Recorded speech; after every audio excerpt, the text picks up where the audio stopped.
got my laces tied. My trusty podcast by my side. If you wanna talk fun, it's the place to be. Yeah, it's the drop, D-R-O-P.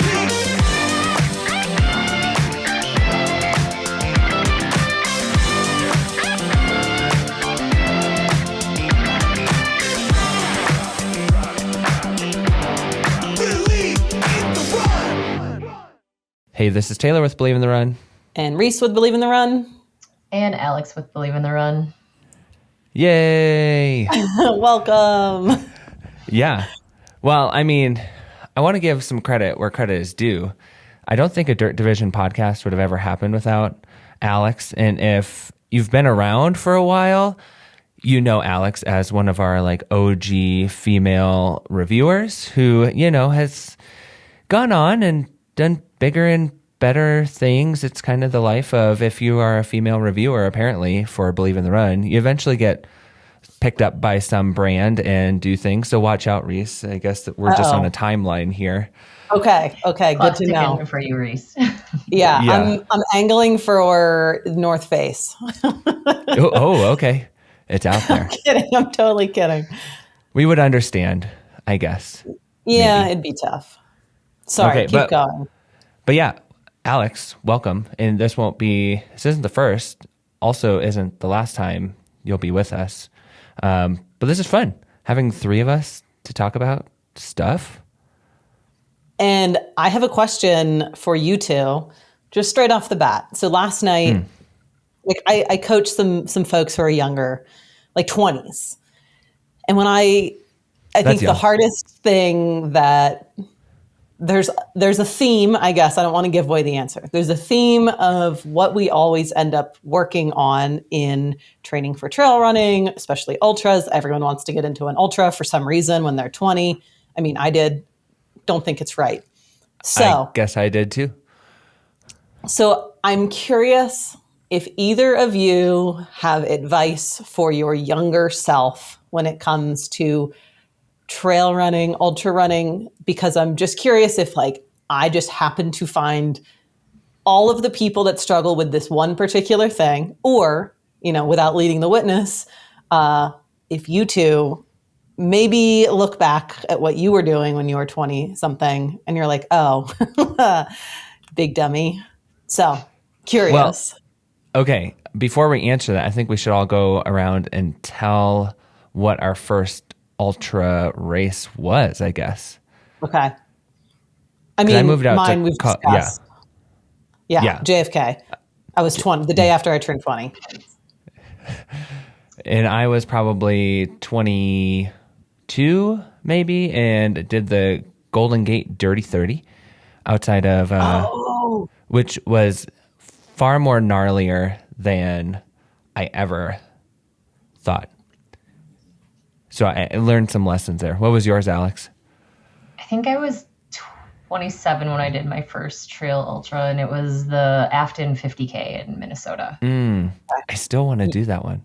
You were smart for not getting into it in your early 20s. Yeah. So, but when you started, I guess, had you, what was going on? How did you, I guess, what advice now would you give your 27-year-old self? Mm-hmm.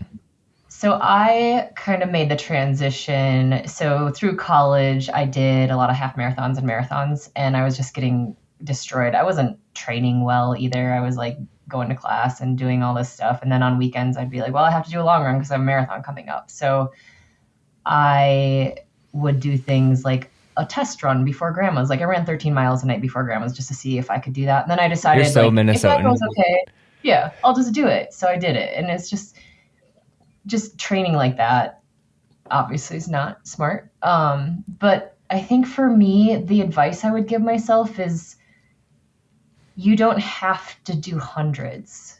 Yeah. So I now love hundreds in the distance, anything over 100 miles. I love the multi-day aspect, just the planning and the gear and everything that goes into it. But I think in my mind, I was like, well, I have to get kind of these stepping stones and do as many races as I can, as quickly as I can. I'm like, I have to do another 50K. I have to do the 50-mile, 100K, and then build my way up, because to me, that was the end goal. if you're a trail runner, if you're an ultra runner, you have to do a 100-mile. So I think I got caught up in that really early, and it led me down some dark paths around just struggling again with like eating disorder recovery and just overtraining and getting into training, just overtraining, fatigue, just kind of these years where I didn't feel good at all because I wasn't letting myself recover and I was just building up too fast. So I think just slow it down, and you don't have to do a 100-mile race. What you're saying is definitely aligning with what I end up doing, but curious, Taylor, what are your, what's your advice? Yeah. Well, I learned a lot, and I come from like that collegiate track and cross country background. So I think, then finding the sport of trail running, it was just fun. So like that is one thing of like, keep it fun. I guess for some, even if that does mean going for a 100-miler right away, which I wouldn't recommend. But if that's like the fun aspect of it and training for that. But for me personally, I trained all the way through my first ultra, so like almost a year's worth of training with the same track and cross country mentality. Moved from, the Midwest up to the mountains. That should have been my first clue. But then going from like running 800s on a track to trying to do a 50K, that should have been my second clue that my training probably needed to change up, and the metrics at what I was comparing myself to and what I was doing also needed to change. So I would change, and having, being a coach too of anybody who's just getting into trail running and wants to do the ultra, automatically shifting their idea of like mile and pace to starting learning about your body, what certain efforts feel like, and just learning about your body that way and going by time and effort over any other type of training. So I wish I would have learned that early on, because my first 50K, I got like 17 miles in and I couldn't run a lick of the climb out of that aid station and cramping everywhere just because I'm trying to, I'm all about pace. I'm like, am I on pace? Am I on pace? So that race I did sadly isn't around anymore, but I would love to go back with like just experience. And that would be the other thing too, like experience is such a teacher for trail and ultra running that you just got to go out there and do it and try it and maybe have fun, but also maybe not have fun to learn. But yeah, it would be interesting to go back and try that again. All of this is exactly kind of what I've been, I guess not dealing with isn't the right word, but just what the sentiments I hear, which is like, I end up telling people for the most part, I'm like, it's rest is like the hardest thing. Everyone is like, more is better. I'm like, no, more is just more. It's not better. Fueling, oh my God, like having also had like an eating disorder, like it's disordered eating and overtraining. Sometimes those people who are more prone to that, I think they find endurance sport and it justifies a lot of their neurotic kind of mindset. And so it seems normal to train all the time and normal to like eat disordered ways.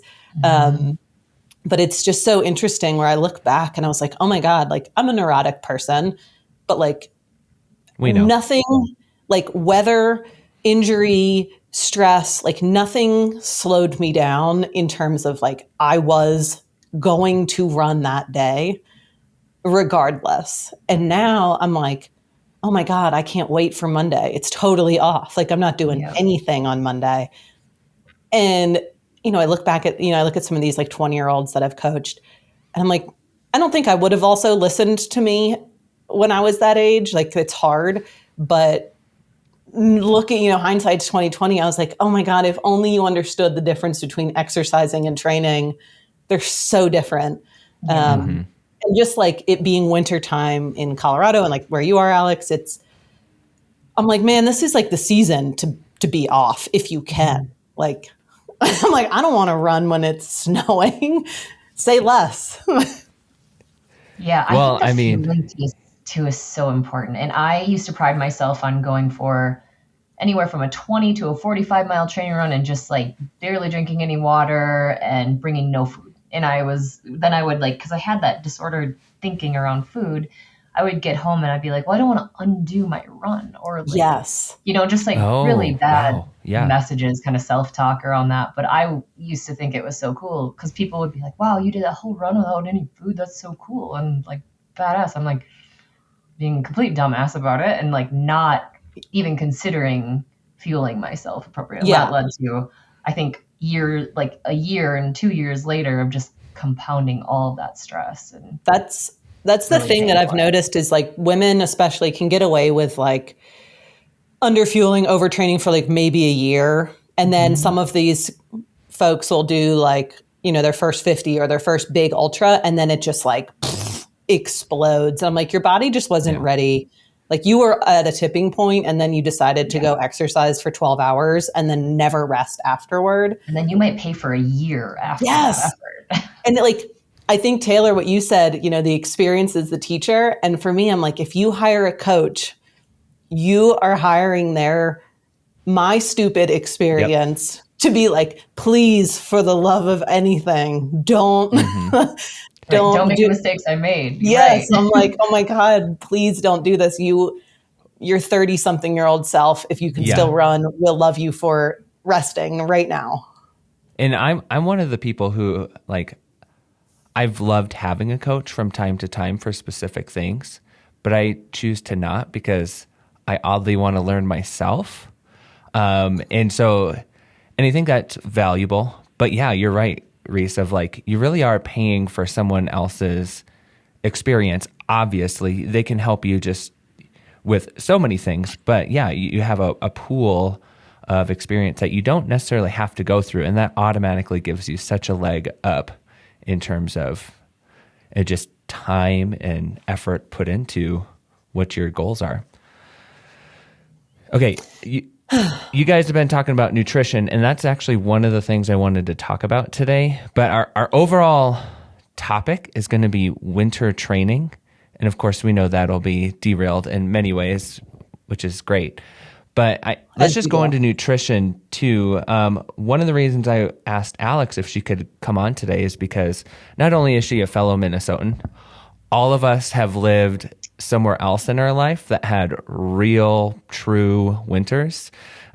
You were all obviously up north in the Duluth area, and you also have had a lot of experience with winter training, running, and racing, having done, how many times have you done Arrowhead?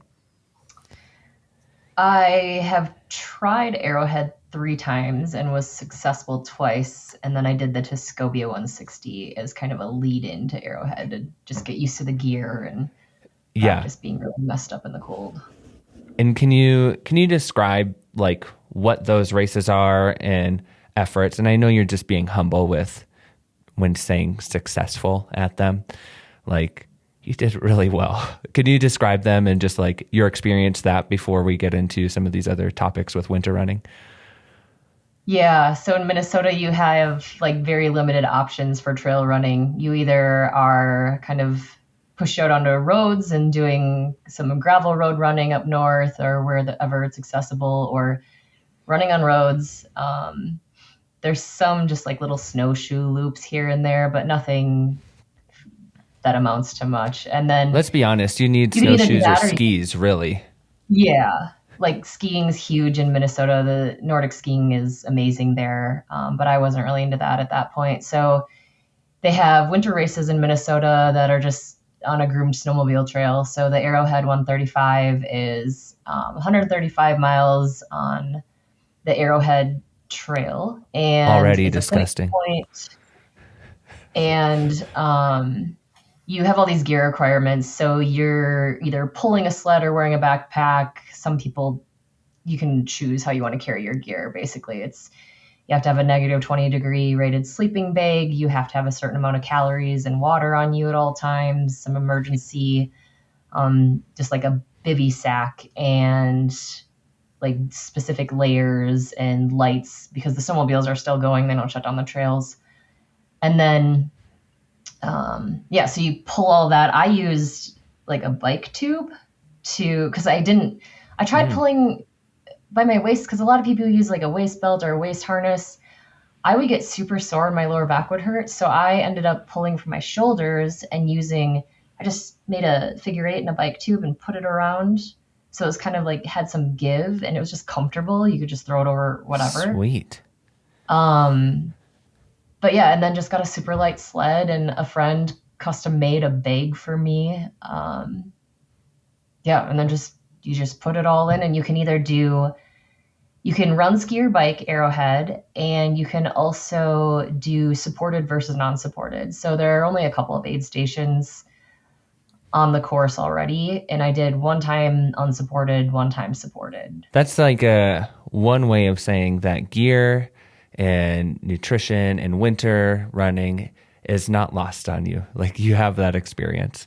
And so we can pull from that kind of experience today. And I know, Reese, you like to go to warmer weather. And I know that's one way to absolutely deal with winter training. But there's other ways too. So I did mention I wanted to get to nutrition a little bit of like both of you have already talked about it. And one of like the tips that I had for in terms of nutrition for winter running, of course, your training, this is a great time to adjust or completely change training. It's also a great time to continue to practice nutrition because you don't have to worry about heat. And so you're taking a huge variable out of how your body responds to training stimulus. And maybe every so often throwing in a longer run or a workout, that's greater than 90 minutes and trying to practice some of that nutrition without the variable of heat. Doesn't have to be all the time, but every once in a while, just getting the practice of testing and training your body that way. Any more notes on that in particular? I guess like for me, my nutrition doesn't change a ton in the winter, to be honest. Like the only time that I remember it being like a significant problem, and this is like a one-off random story, is Dakota and I had camped on Long's Peak in the winter.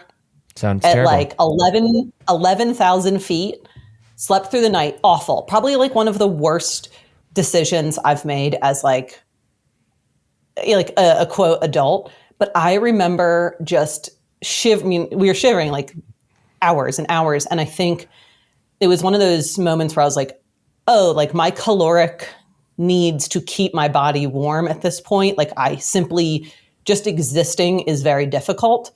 Mm-hmm. And so when I've done like gear testing, when it's been like negative, like 18, I remember I tested this like Arc'teryx stuff and you just get way more tired. Like my body is just like trying to run for 3 hours. It's trying to keep me warm. It's trying to like heal.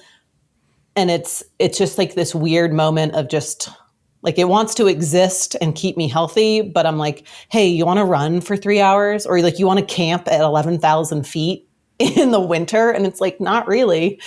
And so you just have to, I guess, like in those moments, I'm definitely more conscious of like the nutritional density and what I'm eating. But for the most part, my training and eating generally stays the same throughout. Okay. Yeah, I think my plan kind of stays the same too. The biggest thing for me is like everything goes down better, like you said, and tastes better to me when it's cold.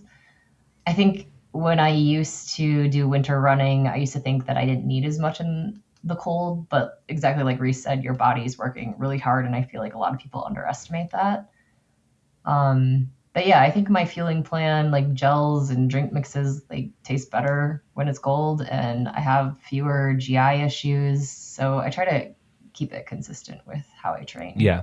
And I guess my perspective of that, and saying that as a tip, is that most people's training load is something that is altered during the winter, which is another suggestion I would have, like from a coach and having experience of like, it's a great time to really change it up. Reese, you said to rest.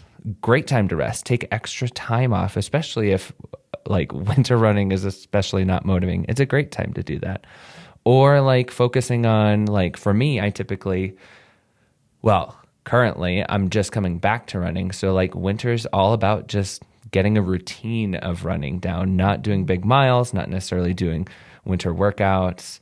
But a typical winter would be like, okay, I want to kind of take down some of the mileage, but up the intensity a little bit and work on some of the things that I'm not particularly great at or something that I just need to improve. And so I guess my tip with kind of maintaining or trying to do nutrition was mostly focused on that. But what's your guys' training typically look like during the winter? Or maybe this coming winter? What do you... Yeah, I can go. Or Alex, do you want to go? Yeah, Reese, go ahead. Normally I don't do nearly as much like you were saying, Taylor, but with Black Canyon, I like unfortunately have to get back into the swing of things. So that's starting this week, which I'm like, oh, okay. And it's different because I feel like I have to like check in with myself and be like, am I motivated? Am I still enjoying this? If no, like reevaluate. Like I'm not a professional athlete. Like no race performance is like worth just like making myself hate running. And then on top of that, like, again, I'm not a professional athlete. Nothing is tied to this. Like I'm going to go to like holiday parties. Like I don't weigh myself. I don't really focus on like body comp, but I would say I notice just based on how things fit, like over the winter, I gain weight. I don't care. Like I should. And normally by like October, I think I probably weigh less than I did the previous December. But like, again, that's just based on like October me is a very different version than like March me typically. And I think it's worth noting too, like that's just a natural body. No matter the amount of exercise you're putting out, 100%. Your natural body will likely gain some weight and should because it's adapting to winter demands, seasons. And so maybe like, some people need to hear that. Sometimes I do. I'm like, but that's okay. Like I genuinely I'm not a drinker. I don't drink much, but like over the holidays, if I think like a glass of wine with my friends is going to like improve the mood, like it's like a part of the social situation, I'm more than happy to do it. Like I'm just a little more thoughtful of like, do I need this every single night? Like probably not. I don't sleep that well with it. And I love waking up and being like 100%. Like that is the best feeling for me. But I think like in terms of training, I think I'm just like right now, because I normally don't do like serious training right now. I personally am being like really cautious of motivation levels. Like it was a really stressful training like block between August and now, or I guess in JFK. And so I'm like, let's just feel it out. And if I'm not ready to do workouts, then just don't. Like, I think it's important to have balance. That I think like longevity, you know, I'm going to be 40 in a couple of years. Like longevity is way more important to me than a race result that like no one will remember, including myself. Yeah, I agree. I am very focused on, I'm going to turn 40 next June, and I'm very focused on like longevity and making sure that I can continue to run consistently throughout my life. It used to be just kind of chasing these short-term goals. But winter for me is it kind of fluctuates. Sometimes I focus a lot on Nordic skiing and try to do some ski racing, just if I need a break and feel burnt out after the fall. Sometimes I'm kind of nursing myself back from injury. So I just kind of reduce the mileage, focus on strength and mobility exercises. This year, I have kind of a long arc recovery from 100 milers. So I think it takes me about 3 months to feel like back on track with my sleep and training and motivation. And for me, that's going to be in a few weeks. So September, I am tough. So I'm just kind of in maintenance mode, just trying to get out when I can and feel like it. Work's been busy, holidays are busy. So I always kind of give myself a lot of flexibility during that time. But I'm going to be actually running a lot more this winter. I'm doing Cocodona in May. So whoa, I think Didn't know I'm that. I have less a- than 5 months now. So And I have a question for you on the recovery period and maybe the like allowing time off. I felt that like it sounds like you also had disordered eating disorder, like something in there, and same. And I think for me, a lot of my like self-worth or validation was like in like justifying a lot about me and food and everything by running and like Yeah. doing an activity that day, every day, regardless. So has that changed for you? Like, did you find that like younger versions of you was more like that? And now you're like allowing rest? Yeah, now I feel like I look forward to rest. Like I have a Monday rest day that I look forward to every week. And Agreed. then if Same. something comes Monday rest day. Monday rest day, yeah. Can we get that on a The Monday rest t-shirt? day club. Yeah. We should. That's our next hat. I just am like so much more open to rest. And just if I have a really stressful work day, I know that going for a run, some of the days, yes, it will help getting out, even for like 45 minutes. Some days it's just too much. And it's too much stress on my body, and I hadn't slept the night before or whatever it is. Just kind of being better at taking into account all of the things, all of the life stressors. And I think a lot of coaches and a lot of people always say, like, stress is stress. Your body doesn't know training stress from work stress, from family stress. So I think I've gotten a lot better about that. And just if I feel completely depleted, I'm fine skipping 1 or 2 days of running. Love that. And just adjusting. And if I don't feel like doing intensity, I don't do workouts for a couple of weeks and just kind of like give myself that time and space to get back to it. I love that. I know that gear is obviously a big part of all of our lives, and gear can often make one of the biggest differences no matter what time of year, but especially in winter running. And I was curious if you guys had any particular tips or particular things you love to use during the winter months. And, you know, there could be people in Florida listening to this, and maybe this won't apply exactly to everybody, but really, especially this winter, of like, if you live near I-80 that cuts cross country or above, it's like already started dry, but now is, you know, winter's here, cold, there's going to be snow. It's probably going to be long. The Farmer's Almanac seems to be correct this year, which I always love when that happens. The Farmer's Almanac. Such a cool That's so thing. Midwest of you to say. I know.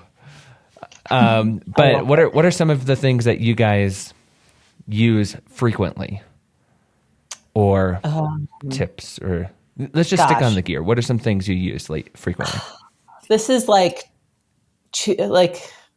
this is tough. There's a lot that I use, but there definitely is some like pieces I gravitate towards routinely, even when I get like new fun things.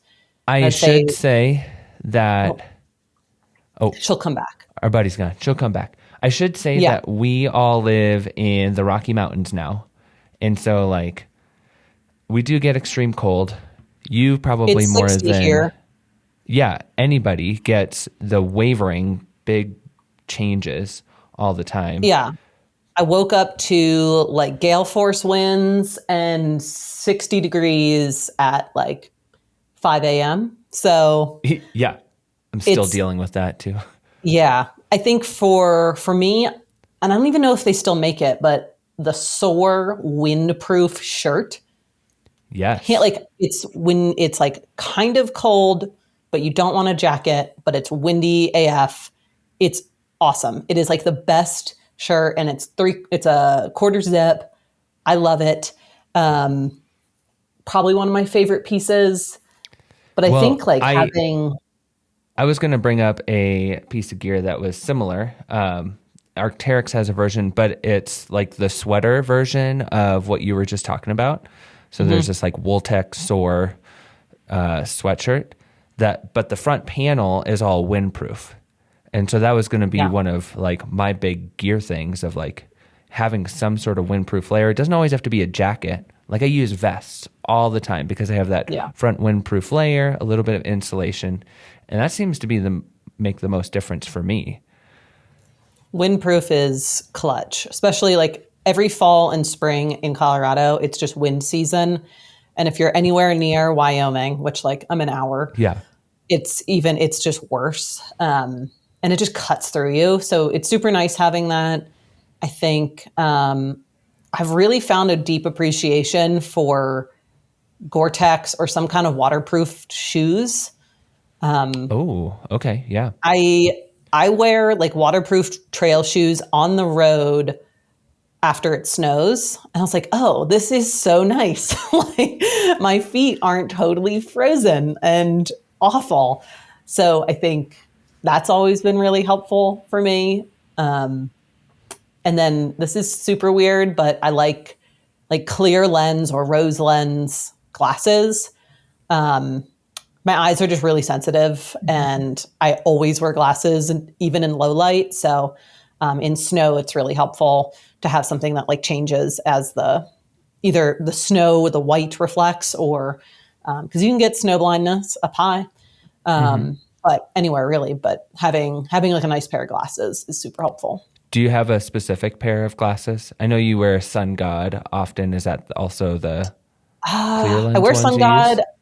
Really into Smith, and then actually I got these for free at like Hillary's little like running camp. And I've never been like a huge fan of the Tifosi, but I did not realize that they are photochromatic, and they're super. It's like a really nice smoke lens, and I've really enjoyed wearing them. And like even the nose piece is adjustable, and I think they're relatively inexpensive for photochromatic. I think they're under $100. Yeah, and that's something that brand is known for. Like, Yeah. Great more price point. quality than gooder for sure, but Yeah. there's still a range of options and styles that are Yeah. work. Yeah. Alex, are there any must-haves for you in terms of gear? Yeah, I'm with Reese on the sensitive eyes. I used to run without glasses, and I will even do clear lenses sometimes because I will get a contact. My eyes are always watering in the cold, and especially if there's any wind, and then I'll Always. have a contact Yes. stuck frozen to my face, and then like have to finish the run without being able to see out of one eye. So glasses for sure. I always have a buff just because wind, everything changes. It's just so easy to just wrap around your wrist.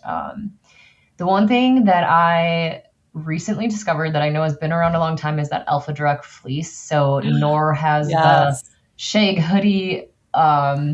Satisfy has the fuzz fleece, and then there Just are a lot reviewed of that. brands that have it. But that's just an amazing layer for me because I tend to get really warm, and then just temperature kind of fluctuates all the time. So for me, being able to put that over a wool base layer, or even just like a wool, like the Tracksmith, I use the Brighton and the Harrier base layers a lot. And I've had the same ones for years. They're just like hard wearing, super durable.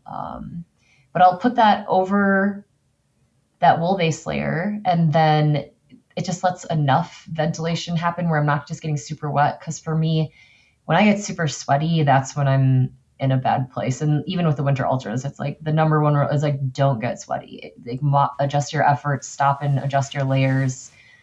But that layer has been really great. And then if you throw a shell over that, it's such a good system. And it just kind of, I don't know, it's just super warm, and you can obviously vent your jacket to just get some other adjustments there. But that's been a really key piece for me. I really like the gloves that are a glove mitten hybrid. So I can start with the mittens and then kind of adjust as needed. With those. Tracksmith has a good pair of those. I don't know if you've tried those, but those are super good. Yeah. Those are good. And I've There's just a black started diamond reviewing one. this. Yeah. I used to have those like until they were ripped to shreds. Those are my favorite because there's a windproof, like it's windproof as well. But I just reviewed some Trailheads is the brand. And they have some really nice like micro fleece hats and convertible gloves for mittens too. There's one that has a layer of insulation, one that's just more of like a fleece. But I've actually, for the price that they're like in the $30 range. I can't remember exactly. Like that's a good price for a warm mitten or warm glove. And I was going to say that too, of like, the convertible is really the best way to do it. Like I have I run warm, so I just need something covering the skin really. So like I have a La Sportiva convertible mitten that it's meant for mountaineering or like skimo racing. And so it's a light glove and just has like a wind layer basically. But I also have like wear the Arc'teryx Gore-Tex mitten almost all the time because it still is light, windproof, waterproof, but it doesn't have all the insulation and stuff in it because I just run warm. And if it's really cold, you can fit a thin glove inside that type of mitten. I know Satisfy, I need to try it. I should have requested it. They have a Alpha Direct glove. Yeah, I saw that. Which wearing it on its own. Hit us up. Yeah, wearing it on its own is like, it's zero windproofing. But if you put it inside of like a shell, I mean, Alpha Direct, honestly, like if someone is listening to this and has not tried, worn, loved Alpha Direct, like go out and find it. Find it. Yeah, you can find it at every price point. Yeah, it's so good. Mm-hmm. Well, and to that point too, like there's also like the Polar Tech inner fleece on a lot of Agreed. Yeah, a variety of price ranges, and like there's a pair of craft pants that has it. Great. I have some mid layers that have a thin layer of that fleeciness inside. Awesome. And it just quality no matter what price point you get it at, it seems. The windproof Arc'teryx pants, I think both you and I got those. I'm obsessed with those. They're like almost down feeling. Yeah. You're not quite. Which the front does actually have a layer of down like to the knees. The problem is, whereas like I know we've talked about this too, like my lower body style is a little more robust. And so if even on a larger pair of those pants, they're going to fit closer to skin. The front was great. But if it was a cold day, which I rarely ever put pants on, like I almost always wear some sort of fleece line tight any run. But when I do put pants on, it actually, for me, it really got my backside. Like the wind really chapped my hide, as some might say. But there are pants that have, I think, some sort of layer on the inside too. Do you guys wear pants often as runners? Like I just don't. I don't wear shorts all year round, but I wear tights almost all the time. I don't know. I prefer to wear shorts. Like for me, my thresholds, like if I look at weather, if it's like 40 and above, I can still be in shorts. Yep. And That was maybe me like yesterday. maybe a long sleeve depending on wind chill, whatever. 40 and below. If I have like 3/4, I'll do that. Or just like Soar makes these really, really, really thin, like second skin tights. And if I'm doing like a speed workout, I'll do that because it's really thin. But I prefer to wear shorts, I would say. Yeah. But cover your knees. I don't know if you're a cyclist. Every cyclist is like in leg warmers if it's under 70. Yeah. It's like a whole thing. I don't want to get into it, but I'm kind of the same. I prefer shorts, but fun fact, I'm slightly allergic to winter and the cold, where I'll like get hives really bad, like full body hives if I get too cold. yeah. So Interesting. I kind of have that varying degrees of tights too, like the more thin, just tights you could wear most seasons. And then like the Tracksmith turnover with a little more of a lining. And then sometimes if it's really cold, I have like a Sugoi, I think, pair of like really dense fleece tights. But typically shorts are just kind of a mid-range tight.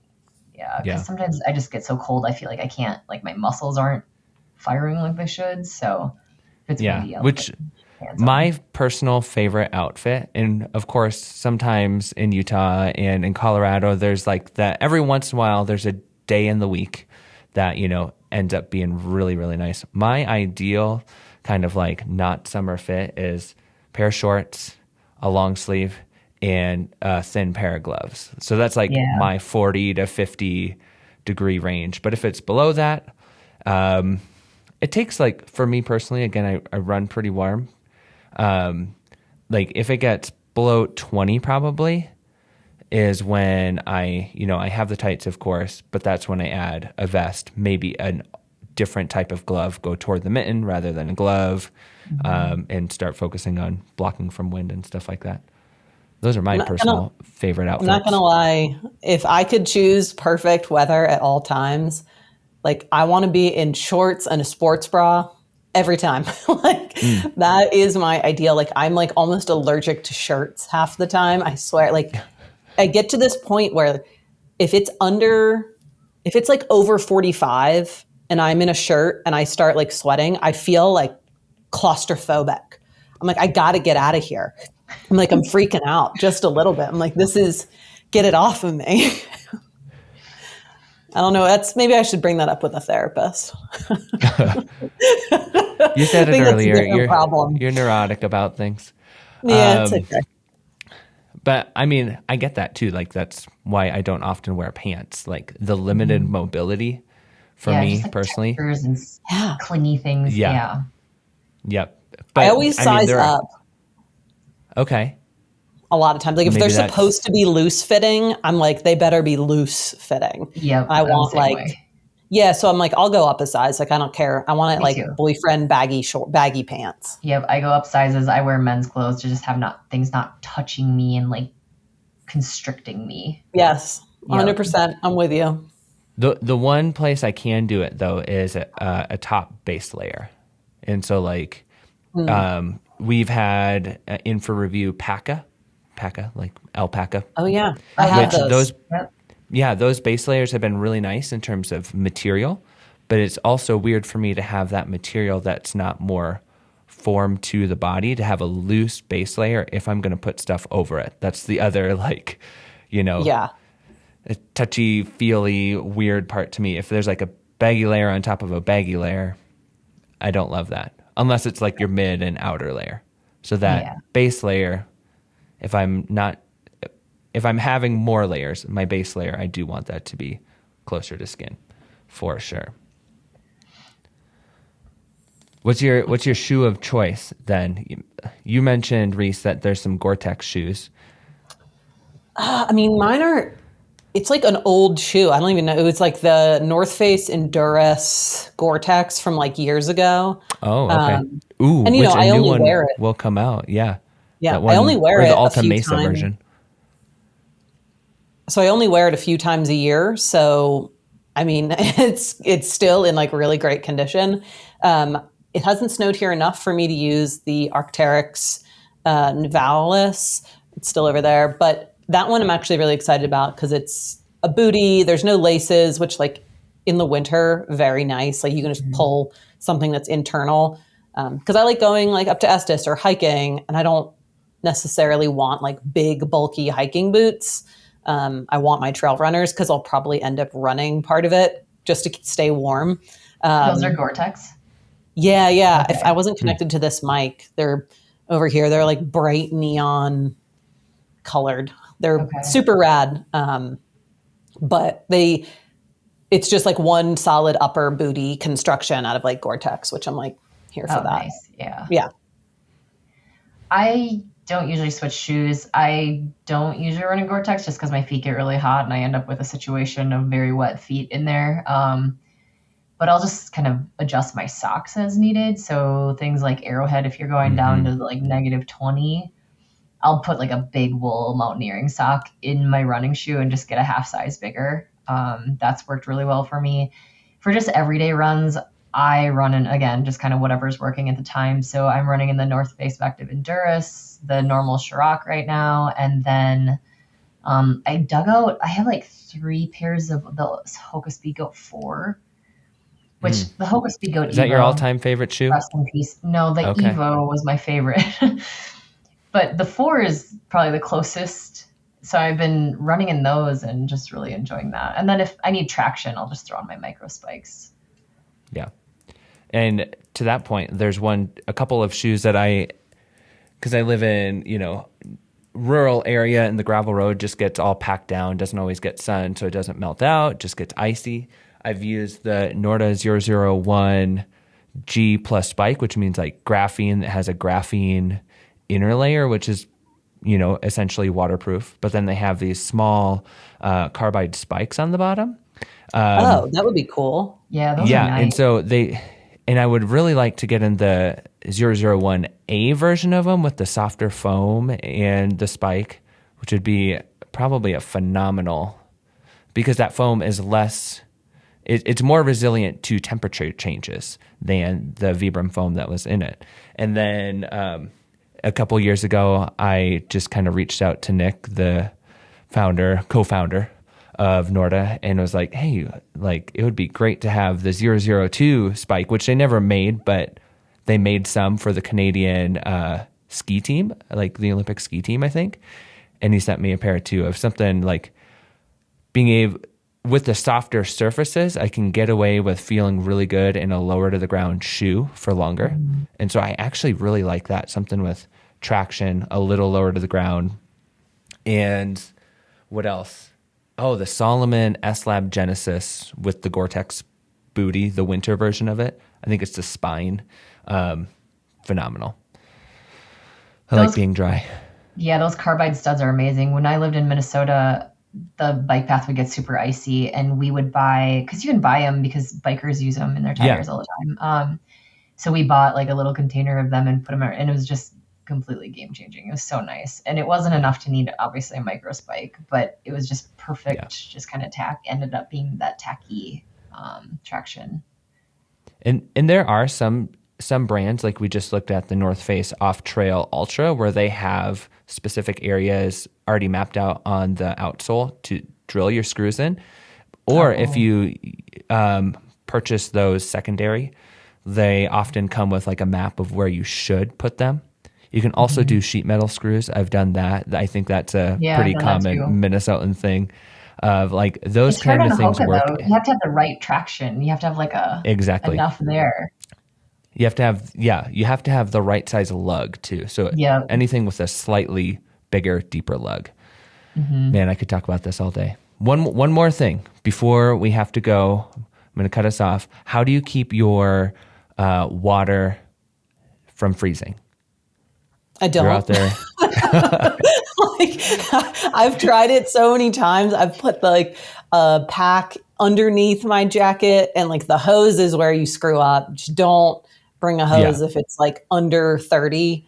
Like the last time, I have to say that it froze, and I was on like a 25-mile run, and it was like 15 degrees. I had to take the bladder, open the top, and then like make it into a funnel. And so like I'm on the bike path every like 30 minutes, I have to do this, and I'm freezing, and I'm like pouring it into my mouth. And of course there's just scratch labs going all over me. Like I can't pour, I can't do this. It's awful. So maybe if you guys have better options in under 20 degree weather, I should just stay inside, I guess. No, that's not the answer. You always get out. It might be. So like I'm a fan of using a belt more often. And so I've found that if you can put something, I mean, your belly can get, the fat and skin on your belly can get pretty cold just because it's a more fatty area, but there is a lot of heat that's generated from like your waist area and your whole core.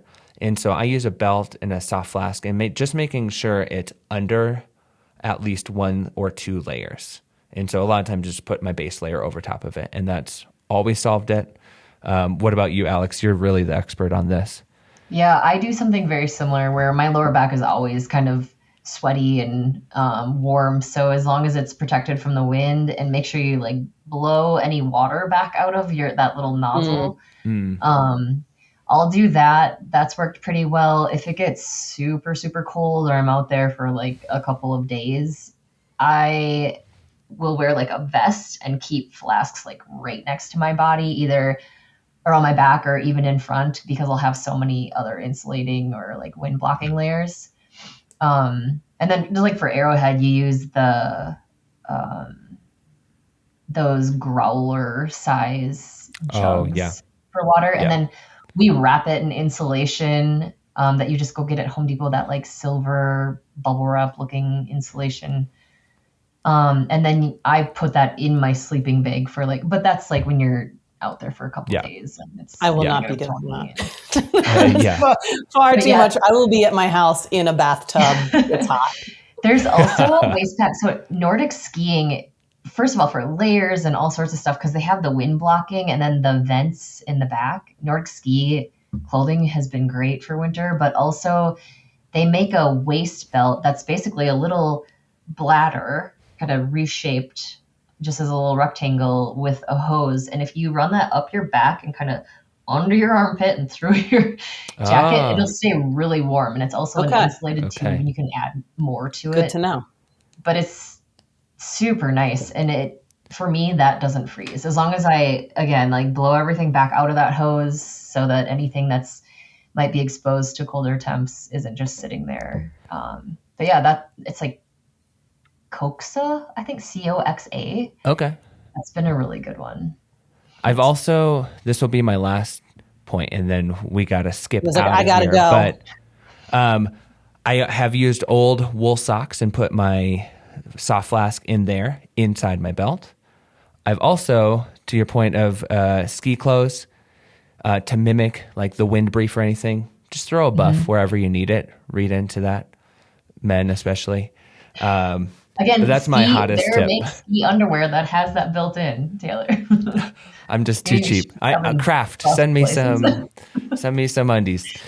Okay, well, I feel like we just have another episode we need to do with this because I have like 15 more points on my little screen here. But Same. Alex, thanks for joining us. Reese, so much. as always. Good work, Peace team. out. All right, bye. Bye, everyone. Hey, this is Taylor with Believe in the Run, and today I'm sitting down with Sophia Laukli. If you're a trail runner at all, or a cross-country skier for that matter, you likely know her name, probably a big fan like many of us. She is an elite level trail runner and cross-country skier, and we don't normally see this kind of professional performance out of a singular athlete, so a multi-sport athlete. She's a Salomon athlete, Maurten athlete, Oakley athlete, and probably like 6 to 10 others that I'm missing. But Sophia, welcome to the drop. Thanks for having me. Yeah, absolutely. And you're coming by way of Norway. Correct. Yes. Correct. Where at in Norway? Yeah. I'm currently in Oslo. I often spend the winters in Lillehammer, but right now in Oslo. Made the move a couple years ago, and mainly for ski reasons, but obviously can run here too. But pretty athletic focused move, and it's very different from especially Utah where I went to school, but it's been great. Okay, yeah. Different in the sense that you maybe get some daylight or all of it all at the same time? Yeah, the summers are super nice, and then you completely forget what the winters are like. And it's pretty brutal. You wake up even at 8 or 9 and it's pitch black out. And by the time you're like coming back from your workouts, feels like the sun's already setting. So yeah, it can be grim, but. Well, I grew up in Minnesota, and I always felt like, you got to school, especially if you're an athlete, getting to school a little earlier in high school, and you didn't really see the sun, and then you left school and you didn't see the sun. But you guys are like, I don't know how much farther north, like close. Are you above the Arctic Circle or close to it? Oh no, I should know. I don't know. Well, but I mean, at any rate, like that's one of the reasons why I won't ever live so far north again. Yeah, I think like the people here love vacation, so that's I think how most people get used to it is they find the sun. Anyways. Okay. Yeah. Okay. I don't typically start an interview like this, but I have a few rapid fire questions just to kind of set the stage for us, and then I have some more questions after that, of course. Are you ready? I'm ready. Okay. Workouts or easy days? Easy days. Racing or training? Racing. Summer or winter? Summer. Mornings or evenings? Evenings. Gels or drink mix? Gels. S-Lab Pulsar 4 or S-Lab Genesis? Genesis. A loaded pack or going minimal? Loaded pack. Yeah. Uphill or downhill? Uphill. Well, based on these questions, I'm surprised you're not an ultra runner going Yeah, the long distance. I see that in my future. It's the Okay. ski and the running together makes it hard to go like all in the running. Yeah. Yeah, well, I mean, if someone were to meet you on the street of Oslo or anywhere around the world, how would you introduce yourself? Like, do you most forwardly put out there that you're an elite endurance athlete? Yeah, I mean, now I think a few years back when I was still studying and like definitely feel like I had more things going on in my life than just training and racing. Maybe I wouldn't put that out first, but now I I feel pretty consumed by being an athlete. It's it essentially dictates my life in a good way. I wouldn't do it if it wasn't fun, but yeah, it's because like if people are like, okay, well, do you do anything else? And then you sit there a couple of seconds and you're like, no, not really. So I guess Do you even think about anything else? No, there's other things, but I mean, when it is your job, so it kind of it takes most of your day and most of your thoughts. Yeah. And I mean, I was interviewing an athlete, and I've brought this up a few times when I've interviewed other athletes, because it's just not a perspective that I've really thought of, I guess. Like, being a professional athlete, you're kind of, you're probably asked about balance a lot. And Seth Ruling kind of responded, well, I'm kind of in a job that I'm not supposed to be balanced or not paid to be balanced, and essentially. But also, many athletes at your level seem to be really okay with that. Is that you right now? Yeah, I mean, there are many times when like training or racing aren't going well, and you think of the alternative option of like going to the normal job life, and you always come back because it's like, even on, I think of this a lot when I'm like out and it's pouring rain and I'm freezing and I just don't want to be training. And then I think of the alternative. I'm like, if this is my worst problem that I deal with, like, this is pretty great. So I think in that sense, it's like, it doesn't feel like it's, even though it's your whole day, it's your whole life, it doesn't feel as much of like a suffocating thing, because it's just really not that bad. It's really fun. It's most of the time fun. And then if it's not, it's still a lot better than the other things, if you choose to do that. But I have a lot of friends and people that they've retired and gone into the like world, like the corporate world or whatever, and it's such a crazy change where even if being an athlete is a job, if you enjoy it, it's like, it's a really cool job to have, because it automatically feels a bit balanced, because you're doing it because you enjoy it. Yeah, of course. And so like, that's where, the joy and the passion really come through, and you probably wouldn't be here still if those weren't true for you. Mm-hmm. If you could, like, if you were to just give us a presentation with like a pie chart, and you were going to put on there, like, what percentage of your life is skiing, what percentage is running, and I mean, we're both athletes, so like chunking the rest in other. Let's just do that. Of like, what percentage would it be for you? I'd say like 50 ski, 30 run, 20 other. I don't know. Maybe that's like not giving running enough credit, but I would say that skiing is kind of the number one, just because it sets me up so well for running. I've tried switching to like run more like of a focus than skiing, and then I just crumble in both. So and I think no, keep on going. Sorry. No, just like my other, I feel like has totally gone up and down the past couple of years, because in college it was like my other was being super social, like partying, doing all these things that you can do when you're young. And then I, like, with age, that doing so much, like, active wise in the other department actually starts taking a toll. And then it's like, okay, I definitely need other things than just training. So that's, I feel like, has been my past couple of years of, like, really knowing that I need to rely on things outside of sport.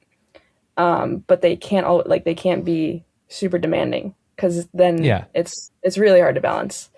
So that's like that I almost put a lot of effort into, even if it doesn't actually make up a whole lot of my my day-to-day. So, and I know like many elite athletes don't get really the credit of like the cognitive power that goes into your everyday. So then when you're doing this other stuff, like, do you find that even doing like cognitively demanding things, like I'm sure like lumping emails and brand partnerships and all that is in there, but that also takes a toll. So like what other things are you doing? Yeah, I mean, I think a lot of it comes down to just like having relationships outside of skiing, and it doesn't necessarily mean that you have a huge social life, but just spending time with people that, whether it's a partner or friends, just like setting time away that isn't about your training day. And like I said, like you can't have like, okay, my hobby is rock climbing and I'm just gonna like rock climb every time I'm not on my roller skis.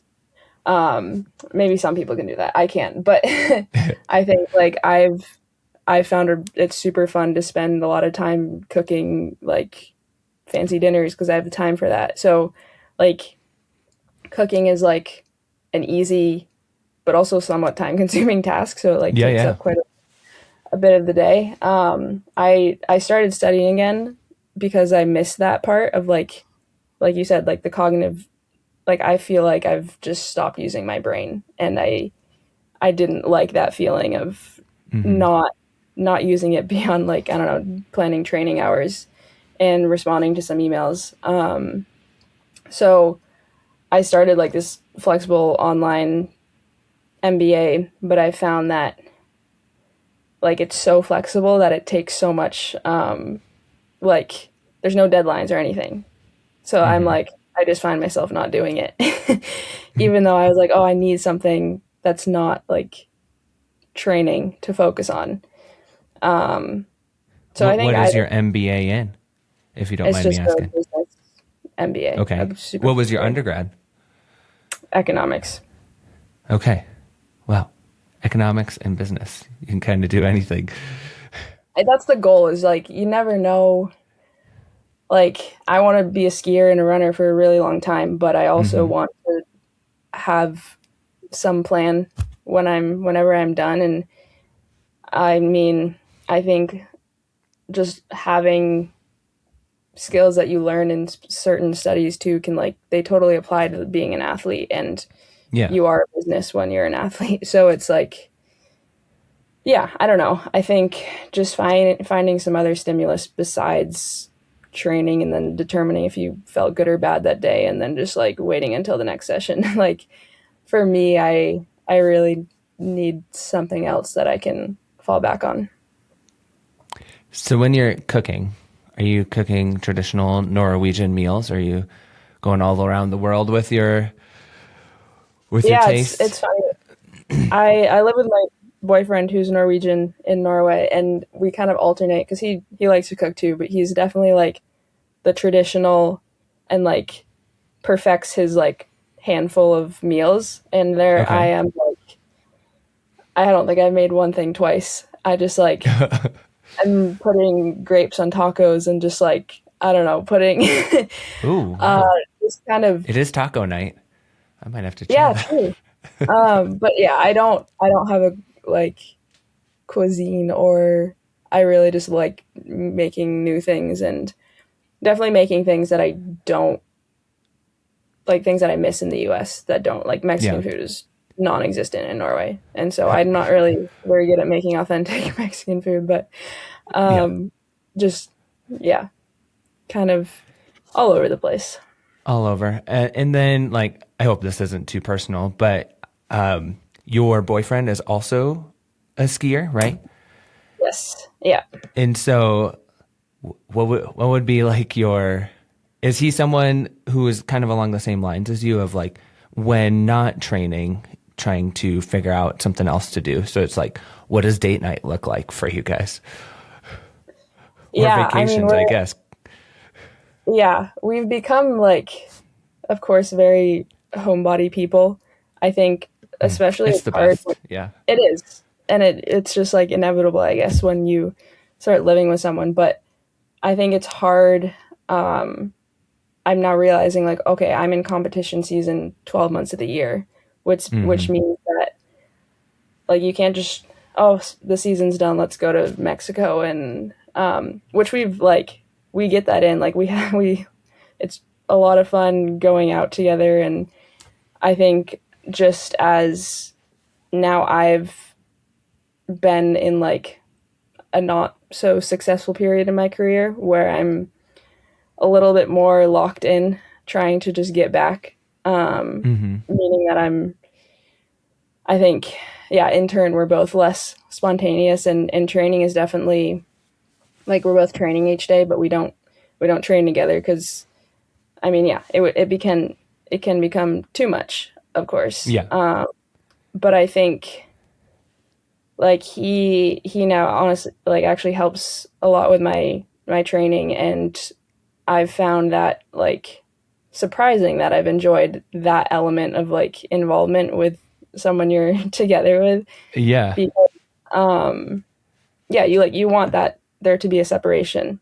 But for me, I've found that it's like these days coaches are always remote. Not always, but like mostly remote, and it's really hard to really make sure you're on track or really follow along if you can't see each other. And he's a super knowledged, experienced skier from Norway, so he's not like my full-time coach, but he's there seeing me every day. So like, And yeah, it just helps like if someone who is also fully engrossed with the same activities, I feel like I know this, you know, my wife's a runner too, of like, there's a certain level of understanding that if they weren't doing those activities, like that level of connection might not be possible, I guess, especially when it's consuming so much of your life. So that level of understanding when you're sitting on the couch for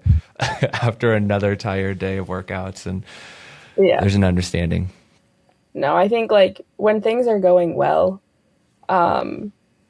like performance wise, then it becomes less of a thing in your personal life. But then when it's like you're struggling and like, yeah, both of us have our ups and downs. So it's like, it's hard to not have that consume your whole day when you're just like trying to figure this out. But I think like any part of a relationship, it's all just like, okay, at dinner, let's maybe not talk about how shitty we felt today.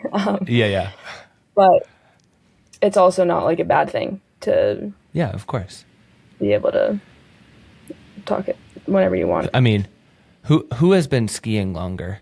Because I read quickly, like all my information is either social media or race results or the quick link of Wikipedia, which you have a Wikipedia page, FYI. Were you really skiing by two? Yeah. I mean, it's funny, like my relationship or like lead up to professional sport was very delayed, but I've done all these things super recreationally forever. My dad is Norwegian, and so me and all of my siblings, like there's pictures of us when we're two on skis, and not at all trying to train to be a skier, but it's a very like, if you ever visit Norway, you see like, okay, it's a Sunday in the winter, everyone and their children are out skiing. That's gotta do something. So like, where did you grow up at? Because you grew up in the U.S., correct? Right. I grew up in Maine, and at the time, like there was snow. Now there's not really a whole lot of snow. Yeah. But and yeah, it wasn't like a huge skiing environment. So if I didn't have that like initial Norwegian route where my dad brought it into our family, I probably would have gone down a basic, like, I don't know, maybe I would have become a runner first, or I actually Yeah. didn't like running then, so probably not. But like Did any soccer, kid? Let's be honest. yeah, exactly. So I think, yeah, I'm grateful though that I didn't grow up in that like super cutthroat, like, okay, you're 12 years old, you're gonna be a skier, now let's train like you're gonna go to the Olympics. It could not have been further from the truth. So I think that's nice. Yeah, and do you feel like that balance? I mean, we started by talking about the word balance, but like, do you think that balance of having a more relaxed introduction to the sport you're doing now has benefited you as an athlete, being able to put that amount of intensity and time into it now? Yeah, I'm like thinking long term, I'm super happy that I came into this, or decided like I'm going to start training full time for this when I was 18, 19, instead of 12, 13. But at the same time, I've gone through like periods, like now, for instance, it's like, okay, my lack of knowledge around it, and just like going 100% into the like training full time, like I'm seeing some of the consequences of not having grown up in the pipeline of it, and like known what's right, what's smart. But then there's such like small easy fixes in the grand scheme of things, so it's like, okay, well, now I know I want to be a skier until I'm in my 30s, or yeah, mid 30s, versus winning every single national championship when I'm 14, and then probably like max skiing through college. Yeah. So it's like there's things that I still need to learn, and those of like especially Norwegians that are my age are way more experienced than I am. But Yeah. I can, yeah, I'm super happy I wasn't locked in that early. Yeah. So then, like, I mean, you grew up skiing. Was there at all the opportunity to compete, or did you get into some other sports? Like, how? I'll get to running here soon, but this is super intriguing to me as a multi-sport athlete. Of like, what Yeah. was your trajectory into professional skiing at really I mean, you're probably feeling pretty humble about it, but really you're at the top level of our sport in skiing and in running, and that's not common. Like, how did you get to where you're at now? Like, what was Yeah, your trajectory? I think like I've mentioned now, like I'm in a little bit of a dip, and I'll kind of get We to all why. have those. It's okay. Yeah, but I think like the professional level in both almost like came, or like the opportunity fell in my lap before it was even a goal, you could say. So we had a ski team in middle school, and basically I went to a Waldorf school, so the only sport they offered Okay. was skiing. And you were And outdoors all the time. yes, and our Yeah. gym was skiing. So like everyone was on the ski team, and so everyone was racing. They were like 3K races. But it was no one had roller skis. It was just like the winter activity. And Well, is there pavement up in Maine even? Just kidding. yeah. Oh yeah. There's a lot of rural space. No, there's a lot of dirt roads up there. Yeah. But yeah, so then I was in middle school. My parents were the middle school coaches, because they were like Naturally. Yeah. naturally they were the only ones that knew what skiing was. But that totally like kind of turned me off because I didn't love them telling me what to do. So like going into high school, I was pretty like, I'm just gonna play soccer, and soccer was like the only other sport that I played tennis, I played lacrosse, like, but very like not super into. Soccer was like, I loved soccer, and then just I don't know. I feel like so many people, it just kind of, you realize you're not that good, and then you're not going to go anywhere with it. So I get the sense that you're pretty competitive, huh? Yeah, I mean, I think I got into skiing because, or like I got into the professional, more committed side of it because I saw the results, and it's you start liking things that you're good at. That's, I don't know, Yeah. pretty shallow, but also straightforward in that.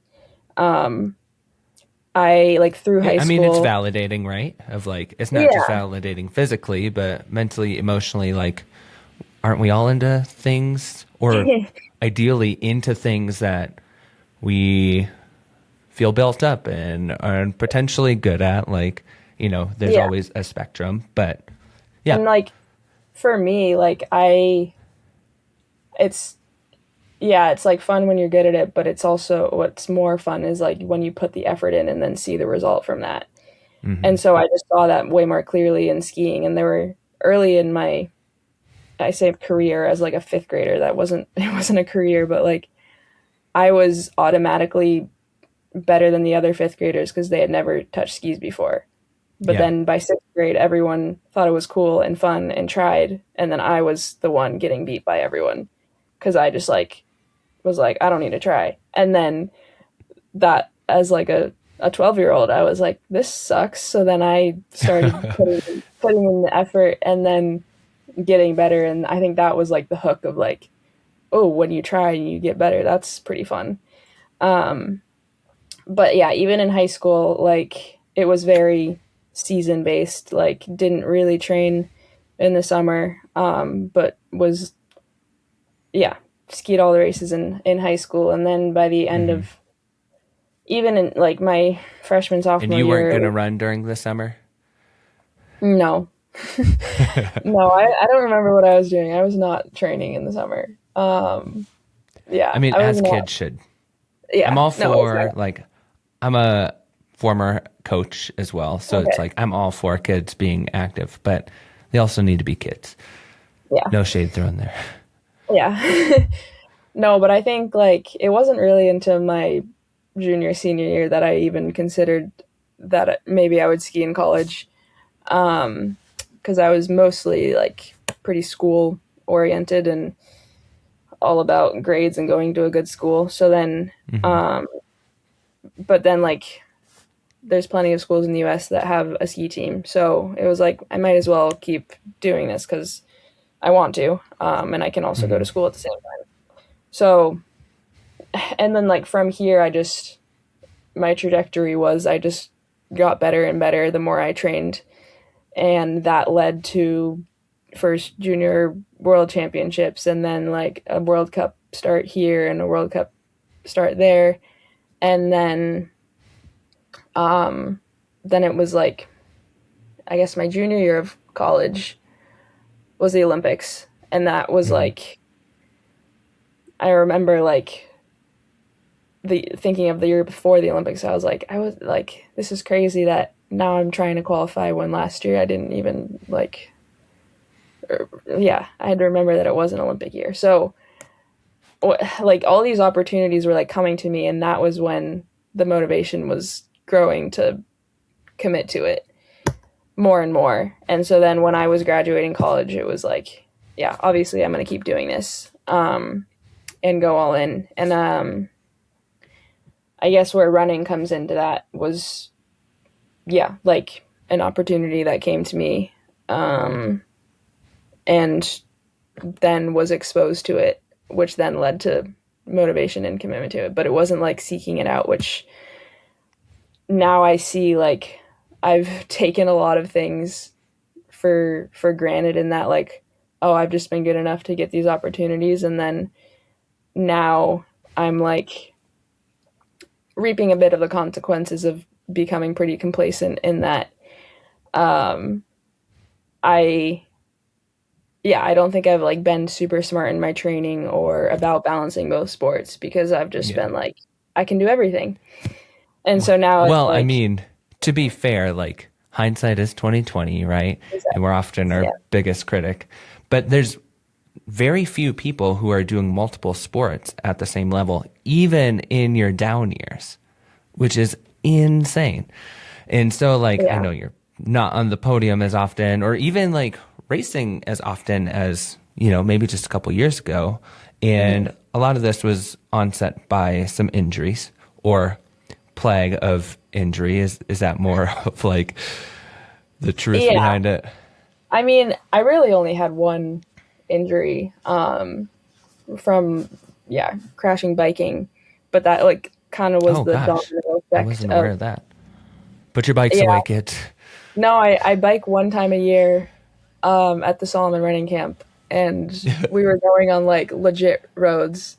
Like, I don't know, I think it was a tour stage one year, which coming from Maine, I just was not prepared for those like switchback roads, and then I went off a bridge. Oh my gosh. But I mean, I was Is this fine. a public story? I've never heard this. Yeah. It's just mostly embarrassing. I haven't been like super like this was a big deal, but it really wasn't a big deal beyond that I just did something weird to my knee that wasn't serious, but also meant that I couldn't run. Yeah.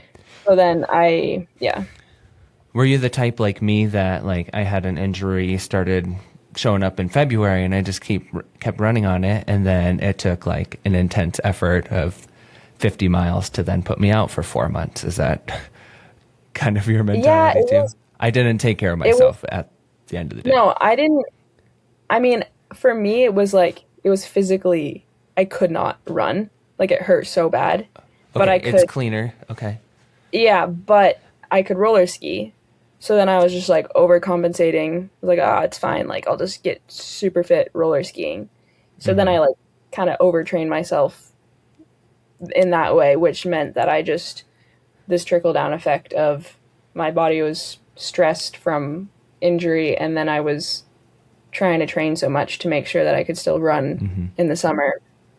And then it was like, this was 2024, I guess. But there was Marathon de Mont Blanc, and I was like counting down. I was like, okay, if I can run like 3 weeks, it was like 4 weeks and I still like couldn't really run. But then I was like, 3 weeks, I'm in good shape. If I just get like 2 weeks of running legs in, I'm going to go run that marathon, and then I'm sure I'll be fine. Well, And then I mean, cross-country ski folk, mostly those Nordic folk up north, like they are notorious for coming out of a long ski season and just being able to slam some really like hard races, whether on the road or the trail. Like that fitness had to be, if you're in good ski shape, you're in good anything shape, right? Like you come off such, like if you're ending the ski season on a like good note, because often you can be super tired, but if it's like a normal good ski season, then you're in like, because you've just been training or racing every weekend. So you're in really good shape.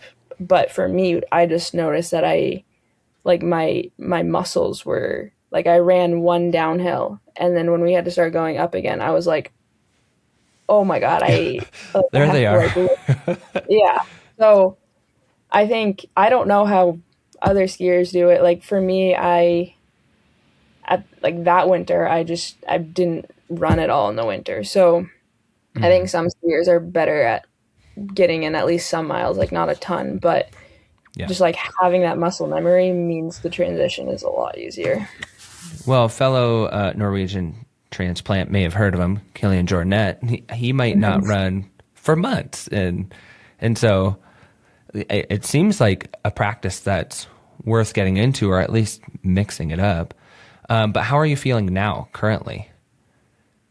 I think like I'm coming into a bit of a realization going into the ski season that it's been about 2 years now that I've struggled just like results wise, but also just really responding to training well, and not like I've had so many like ups and downs where it looks like things are going well, and then all of a sudden it crashes.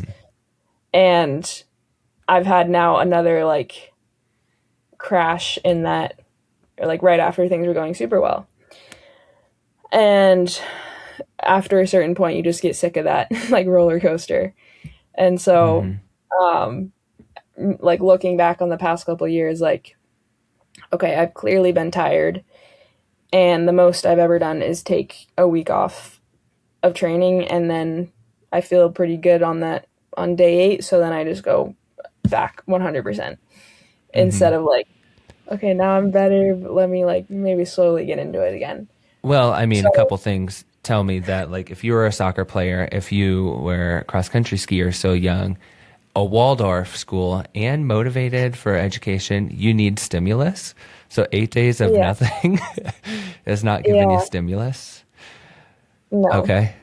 Yeah. So you like to train. I think I definitely am not. I like to train, and it's not that like I'm addicted to, like, I need to train hours, but it's like, okay, when that typically is all I do in the day, it means that I'm not really doing anything else. Like, I don't have a job. I don't have, like, which is like the beauty of being an athlete is you don't really have anything you need to do. But then when you don't have your one to-do list of that day, then you become super lost. So it's like, because I noticed that when I'm almost excited for a rest day, it means that I really need the rest day. Yeah, I'm sure. So, but at the same time, it's like, okay, I don't want to train, but I also like, I don't know what to do with myself. Because I can't just like sit and watch TV, or I totally find like, okay, I'm going to do a puzzle, and then like I lose interest in that. And then I just start reading, and then So you like the stimulus, and I think like any runners or any athlete could relate to that, whether they have a full-time business style job or whatever. Of like, even when I was a teacher and like I broke my foot, but like that kind of the same kind of stimulus that I kind of, this might sound like an addict too, but people will understand here, of like you crave that certain type of stimulus, even if it's not your job or you're doing it. So even like, a quick hit, this sounds like drugs, but of like even just that, a 30-minute jog, or like I've been injured for a while, a 20-minute walk with my dog, even though she wants to run a lot more than I do. But like, yeah, that like means something in your daily life. So it's hard to take the time. But now I do have to say, I haven't been running for like 4 months now. I'm getting back into it, return to run program. And I've never taken that kind of time off. And there might be something to it, I guess. I mean, when I did this in the summer, like I took 2 weeks off, and I hadn't been, like, up until that point, I hadn't roller skied at all. This was like in July. And typically, like, you start roller skiing May 1st and then do it basically until mid-November. And it's not that fun, at least for me. Okay. So, like, I mean, you make it look fun, at least. It's like, I prefer running. Like, for easy sessions, I prefer running. But anyways, it was such a blessing to, like, I became so excited to roller ski because, like, I hadn't done it for so long. So it's like, it's such a benefit to take time off because you become so motivated to start up again. And like, if you never do that, it's impossible to just not get into a like rut of, I'm not that motivated. So it's always going to work to take time off. Do you have the same coach for skiing and trail running? Yeah, I've like switched a bit around coaches, like largely because of that issue is that I've always found I've only ever had a ski coach, and trying to, like, when I finally was like, I need to put in, or I want to put in what I put in skiing into running. And that was hard with the coaches I had in skiing because they were like, you're going to be a terrible skier if you run. So then I was like, this whole year has been like trying to find someone that can help me with both, because having having two separate ones is also not going to work because Yeah. they're going to say opposite And things. So I'm yeah, sure there's enough people in the space nowadays of like, there are some people who have had similar experience who are great coaches of like trying to balance both or finding value in both. And I'm sure like, you know, endurance principles and training principles are fairly the same. There's been a lot of adoption of like the Norwegian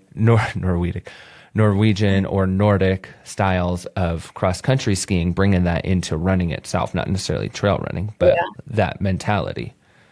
exactly. No, so I was like, it was really just finding like, there's obviously people I just want to find. And I was like, I am more like, I'm more experienced in the ski world, more confident in that form of training. So like finding someone in skiing who also is just like more like maybe has a Nordic background, but also just like sport interested, like, because like you said, it's like a lot of the same concepts and knowledge, like training is training or for endurance. So so what would you attribute like your success in trail running to? Because I mean, you're among the best in the world, like even on your off days, which is just insane. Like that's a level of like competition and ability that most people will never get close to touching. And so like what would you attribute to that kind of success? I mean, beyond like even if I didn't like running when I was younger, like whenever we had to run laps around the soccer field or like tennis, like whenever there was a running specific thing we had to do, that was like my time to shine, and I actually would like enjoyed it. Even though like I was never going to actually go on a run, but like Yeah. and I think just having over time it became clear to me that I just have this like innate endurance that if I actually like tap into, and because you can have talent and you can throw it away if you don't do it right. So I think when I first got into running, I just like had no idea like what it was. There was no pressure. It was just like go run in the mountains. And with that, so why trail running? That was going to be part of my question too. Like, why did you end up there and not going toward the track or marathon, that kind of stuff? For me, like the reason I didn't like running growing up was I thought it was like in Maine, you're either running on the side of the highway. Well, that's not maybe true, but like roads or golf courses. And to me, I was like, this hurts, and I'm like, it's not like fun. It's not really that fun in those types of environments. So I started training out like in the summers in college. I spent a summer in Alaska and in Montana and like these more mountainous places. And so just through like the training we did for skiing, which is often just like 4-hour runs in the mountains, I was like, okay, so like running can be pretty cool and fun. And that was like like what led me into, I did a race, like all the skiers, we did a race, and then I ended up winning that one. And then Solomon reached out. So like, what race was that? It was Cirque Series in Alaska. Yeah. Sweet. Yeah. So like, I think it was just a realization that I didn't necessarily enjoy like I enjoy the running, but the reason I did 1 year of track in high school, and it turned me off of running completely because I was just like running laps and also being so exposed if you suck is not fun.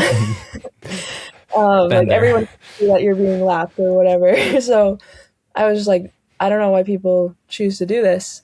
Now that I've been in the mountain side of it and like the point to, like the feeling of like adventure, but also making it to a point or like doing a big loop, like that's super cool. But now I almost like am more like the interest in running itself has grown. So then it's like, okay, it would be super cool to do a marathon, like a road marathon. Oh, And you're see there. how, I yeah, haven't quite like, been there yet. yeah. So like, I'm not saying tomorrow, but it's like when you start, like running in the mountains will always be more fun to me, but it is Yeah. really, like you see what Courtney's doing now. It's like, okay, seeing how fast you can actually run is super cool and motivating too. Yeah. And it's not like you're trying to be the best, but like seeing how fast you can be Yeah. we're never really training to be like the fastest runner ever. You Hmm. have to, trail running is very unique in that, I feel like. So yeah, I think to me, running was always just like there was no option or opportunity, and like it was running on a road, and that's all you got. Hmm. And now it's like, okay, there's a lot of you can do with it, Yeah. which is cool. Yeah. Which, I mean, yeah, just seeing like what Christian Allen and Courtney DeWalter did at CIM, I have to admit that was motivating. And I wouldn't ever say no to a road marathon. But yeah, trails are just so good. I think, Can I what ask are, about, yeah, go ahead. no. The only thing is like, I think when you have a bad day on a road, it's not real. There's like hard to Yeah. find fun parts of it, but like I've had plenty of bad races on trails, and it's like at least you have a cool view, or Yeah. Yeah. if you finish the race, it's like, I mean, for me, it's like I ran a marathon at least, and I Yeah. mean, I did something. Well, and there's certainly intrigue there of like, I say all this, but I like run gravel roads to the trails every day, and I really enjoy those types of runs. I still really enjoy road running just because it's running these days. But there's like road running and track cross country is a very different sport from trail running. So from that angle, like I totally get the intrigue. Can I ask about nutrition though? I've been curious about like so you're a Maurten athlete. And so obviously you're using their products. And so like, what does most of the races you've run, like if we're thinking Golden Trail series of like probably a couple to maybe 3 hours is kind of the length you're going. Maybe if it's super technical, a little Yeah. more. Is that, yeah. Like, I guess the marathons are like 4.5. Yeah, I but suppose. those Yeah. are less often. Yeah, but like And my then compared to skiing too, like right. how do you choose like, I mean, nutrition is such a buzz thing right now, and it should be because it's that next level or next frontier of performance, right? And so like, it has to be a little bit different, right? Of how you approach a ski race to some of your even shorter trail races or training. For sure. I think like running taught me the importance of nutrition. I think skiing it's much more relevant. Like it's like running. It's much more of a topic today than it was 5-10 years ago. And so when I got into running, it was because in ski races you don't really fuel in the race. They're like typically 30 Yeah, you're minutes. not whipping out a gel. And it's super complicated to try to like with Hide it poles in and your everything mitt. and other people around you. Yeah, which is like a bummer because it would help, but it's just like they're short enough, and it's never like you never have a fueling plan for race day beyond like the pre-race Mm-hmm. or post. And so when I came into running, I had like my first year, I just like I don't know, I would like grab something at an aid station and just like chug, and then because I would yeah. And then like I saw how how like dead I was on the finish line. Like it felt like for the last 30 minutes I was like there's no way I'm going to make it. And I kind of thought that was just like Just what it how was. it was. Like, yeah. And then the next year I was like Which it probably okay. was how it was, let's be honest. Yeah. Of like, But then I remember like my first race where I took my gels and everything, and then I got to the finish line. I was like, "Oh, that was nice that I like didn't yeah. like I'm tired, but I like, I got here easier. But like I had so many, it took me like 3-4 years to like understand. Like I started using Maurten, but I would take so much more in races than like I would ever do in training. So then I would have all these issues in races, and I was like, what? But I'm taking so many carbs in a race. And then I understood like it doesn't really help at all if you don't practice that outside of the races. Which So is then, like, great to hear from an elite athlete because, I mean, many of us do the same. It's expensive. I know you have Yeah. a sponsorship, but Yeah. I mean, at the end of the day, training with all that is expensive. And you try Yeah. weaseling around it, but you can't really. I mean, I guess I can trade out, I can grab some of my daughter's fruit snacks or something. Right. But yeah, No, I can't go around it. It is like much more attainable when you have a partnership that like has you Sure. both have the same goal. So it's like you can do exactly what you need. And so finally, like the past, even though, yeah, it's been like my goal then the past couple of years where I'm like, I don't think I'm in perfectly good shape to be winning today, but like I've never nailed my nutrition, so like I'll try to do that today. And Yeah. so it's been And I mean, with a partner like Maurten, the brand is notorious for like really working with their athletes for a plan. Right. So like Yeah. what is your like, let's say, name a Golden Trail Series race that you've done, and like what was your goal in terms of like what you were trying to get in per hour? Because we just had Anna, I mean, I guess, yeah, we had Anna Gibson on the podcast, and she has a fairly specific, we have guidelines, but there are some real specific things that the Maurten team and her worked on that are just unique to her. So that might be true for you too.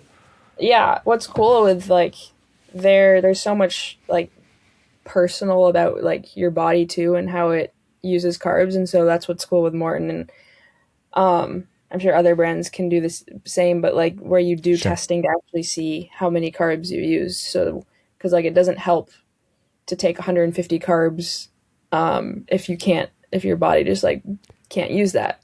But if it How can, does one then do that test? That would be an it's inside line that a lot of people want. I mean, I did it, but it's like it's incredibly complex where you Yeah, I'm sure. like have to breathe into. Oh, I did it a while ago, so I don't even remember. But there's like it takes many hours Yeah. and many steps. That's going to be and- the next thing instead of lactate threshold. People are just going to be, let's go get my carb test. Right. But really there it's like, okay, you get some helpful info of knowing like what you use when you're going easy, what you use when you're going hard, and that leads to a much better race plan of that you still have to like teach your body to do. Like for me, I haven't been able to get up to 120 even though I like that's kind of like my end goal, but I know that if I do that tomorrow then it's not going to go well. So then it's Yeah, like, and I mean, okay. the effort you're going at, even on downhills for these races, you're approaching or above threshold like quite frequently. So the rate at which you're burning and utilizing carbs, whereas some people like in ultras, I know this is much more popular in the ultra idea of like, we want to get around 100 grams of carbs. But you're saying that you and athletes like you on these quote unquote shorter races, multiple hours is short, I guess, of like you're burning up more calories because you're just at a higher intensity in general. Yeah, and I've had it where like if you go so hard and like you kind of have to and you have to take the gel, but like, if you just go a little bit too hard and have a gel at the wrong time, it just like it sends you south.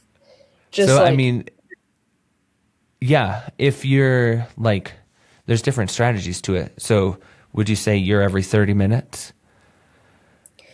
yeah, I do about, because like for me, I was trying to teach myself this summer to do the 160, the bigger gels, because I Okay. was used to the smaller ones, and I was having a hard time like getting all of the big or the 40 carb in one go. So then I was like instead just doing small gels more often. So that was like every 20 minutes. But then it's like I was like, this is annoying to have to like fiddle and open a gel every 20 minutes. So then I was like trying to, and I didn't have that much time to, or many attempts to try it. But when I, in OCC, the like 2 hours I raced, that was like the first time that I like had finally like gotten to the point that I felt super dialed about it. I did, it was every 30 minutes. Actually, like I was never good at drinking. I just like, I think when I'm not thirsty, I don't drink. Mm-hmm. So I really just have to be like, I mean, do it, and then I can. But actually having like, I guess it was 500 an hour, and again, I think it takes a long time. Like my plan this summer, I still want to be able to go up from that for future races. Mm-hmm.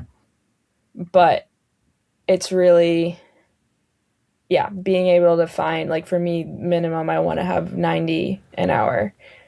Would you say like from a practical standpoint of like, you know, you got some long climbs in OCC, you know, you're still 10 to 20 minutes from the top and you're going at a certain effort, you know, would you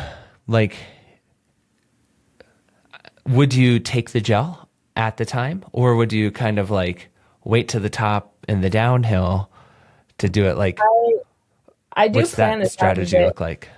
Like, I'll look at the course profile and like past times and plan it. So yeah, because like for me, I would love to just do it every 20 minutes and then exactly, that'd be fine. But then I like actually start looking and I'm like, okay, well, I know like I'll get a cramp if I do it right before I start running or sprinting downhill. So it's like, it's harder to do it uphill, but, cause you're like breathing hard.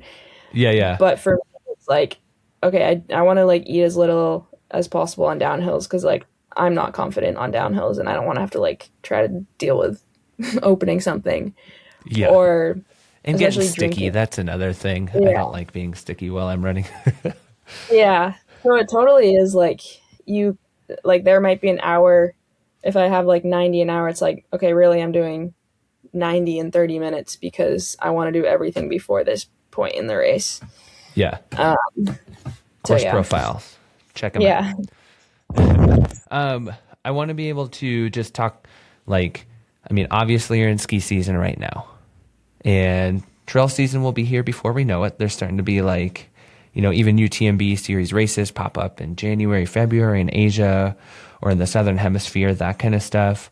What do you have goals for this coming year? Like, are there certain races you want to tick off? Are you wanting to, you know, get on the leaderboard here, go back to OCC? What are you thinking? Yeah, I would love to go back to OCC, but it's really hard to qualify for me because I have to, normally I would qualify now, or like do a race now. But it takes all the qualifying months out of the year for me. So I don't think I'll be able to qualify in time for that. So then.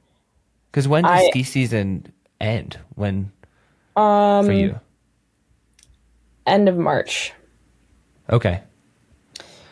So, past years I've like always put a calendar or a race on the calendar in May, and because I'm really optimistic that I can take a week off and then just start running and then be ready. But now I'm finally like, okay, I'm gonna do this transition right and not put anything on until probably June. And right now I realize like my because I've struggled a couple years, I'm not like I need to win this race again, kind of on the agenda. It's more like, can we please just be back to like normal Yeah, feeling? yeah.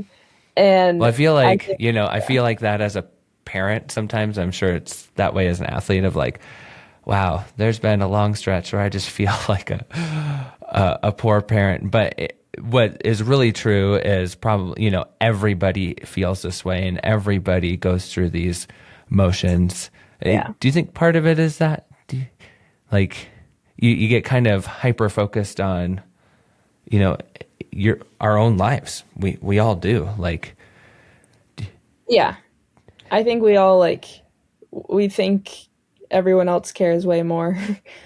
yeah, And like that you're way more, like everyone remembers all your bad races, or like you think that, like for me, it helps to relate to other athletes and like, okay, everyone goes through tough times. But when you're in it, it feels never ending, and just like it feels never ending, and sometimes like, okay, but how is it actually going to get better? yeah. And I think that's like me, I'm not a patient person, and when you change things that like were maybe the reason that, like if you train a bit less and have better nutrition and training, and then make small adaptations that should have an effect, but that effect doesn't happen after a month, you're like, what's wrong? Why is it not? Yeah. Why am I not better? Well, as we get older, and I don't know how old you are, training stimulus, what used to be like a 4-week block, I would see some results, is now like 6 to 8 weeks. Who knows? And so there's that difference. Doesn't mean we can't get there, but it might take longer. Well, for what it's worth, I'll let you go after this, but for what it's worth, the things that I remember as a fan of the sport, of like Sophia Laukli coming onto the scene, American in the top 10 for Golden Trail Series, winning the Golden Trail Series, and just being excited to see you on the line at OCC. I think that's what many fans of the sport are remembering and are excited about. I just want to say thank you. Thank you for your time. We're already like at an hour, which is crazy. Thanks for talking skiing and running with us. And just wishing you best of luck in this ski season, and looking forward to seeing you on whatever start line you're on next summer. Thank you. I appreciate it. I'm definitely excited for the running season. And it'll be good. I have some faith. It'll be here before we know it. As I'm looking out at like a foot of snow incoming here. Keep telling ourselves that. Okay, well, thank you so much, Sophia. Thanks. Good stretch, got my laces tied. My trusty podcast by my side. If you wanna talk run, it's the place to be. Yeah, it's the drop. DROP.